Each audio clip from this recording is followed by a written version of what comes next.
New this morning, a former coal mining executive recently freed from federal prison asks President Trump to resist attempts in Congress to enhance criminal penalties for coal executives who violate mine safety and health standards. Former Massey CEO Don Blankenship asked the president to re-examine a federal investigation into the nation's worst coal mining disaster in 4 decades.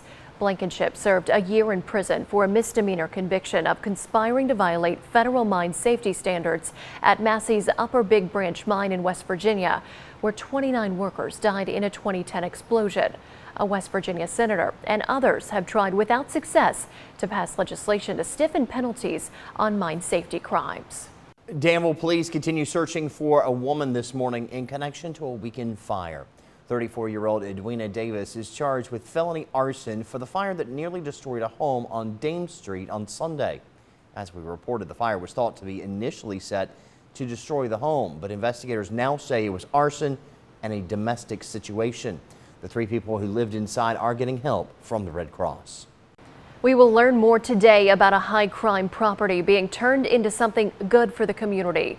Feeding America Southwest Virginia will give an update on the purchase of the former Miss Chalk's Lounge property. It's on Roanoke on Melrose Avenue. The Community Solutions Center is a partnership with the food bank, Roanoke Police, and Goodwill to repurpose the building. This comes after a fire earlier this month caused about $160,000 in damage. Danville City Council is proposing to allocate $100,000 in the upcoming fiscal year budget to plan for a new police station. A space needs study from last year found that the department needs nearly 4 times as much space as it currently has. The current police station has no personal space, such as a lounge for officers. Psychologically, one of the things that helps create esprit de corps is that downtime, when officers have an opportunity to come together in a less stressful situation and to discuss, issues. Tentatively, $16 million is scheduled to be borrowed and allocated in 2018 or 2019 to build a new station or renovate an existing building. Schools across Virginia need millions of dollars of repairs, but school districts are strapped for cash, and many have to make tough decisions about where to spend. You're looking at somewhere between $2.5 to $2.8 million to try to replace the roof on this building. We talked with local schools about how they budget for renovations. Henry County depends on money saved every year to put back into repairs the following year. This year, they had to make the case for $615,000 from the Board of Supervisors for another round of summer renovations to the high school. Roanoke County has a different approach. The Board of Supervisors and School Board came up with a plan so schools get a dedicated amount each year for construction or upgrades. We're all in this together. It's about economic development. It's about investment in your community, but it's also being good stewards of money. Each school system has a different approach, but Roanoke County believes a dedicated pot of money now will save them a lot later. Tonight on WSLS 10 at 6, we take you inside local schools to see what's needed and talk about the cost of building mines. 5:06 now, in Brookville Middle School will be closed today due to a small sinkhole. According to the Campbell County Public Schools Facebook page, the hole appeared in front of the parking area near the bus loop. The school is working with the county to establish an alternate pickup and drop-off procedure for tomorrow. Sinkholes are usually caused by crumbling water, drain, and sewer pipes. Again, Brookville Middle School closed today.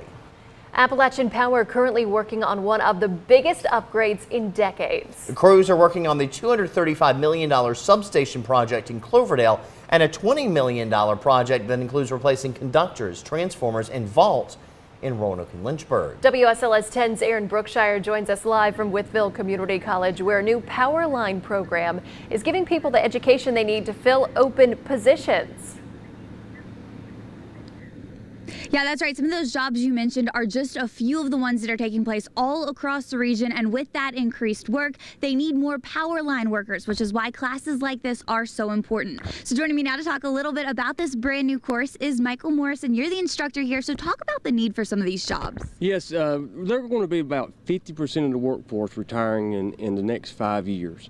And we saw the demand, and we want men to be able to take care of their families, they have a good career, and just to be able to feel good about about themselves and being able to take care of things. Yeah, definitely. And it's dark out here, so it might be hard for you guys to see, but there are actually some workers up on the poles up here right now. Tell us a little bit about the kind of things that they're learning and what being out in the dark like this helps to teach them as well.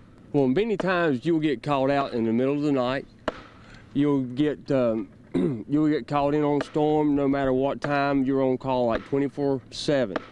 So this is just an experience for them to get out, to get used to being called out in the middle of the night, working in the dark, you know, so this is all part of the training. Everything does not happen when everything is good outside. Right. And so we're just trying to get them the training that they need to just work, be comfortable on the pole, and be ready to be called out whenever. Yeah, very cool. Well, this is a class that actually started earlier this month as well, so you guys have only been doing this for just a few weeks, really. Talk about how it's been going. It's been going good. You know, we started out with just learning the basics of putting on your gear, and now you can see that they've already built a single-phase line.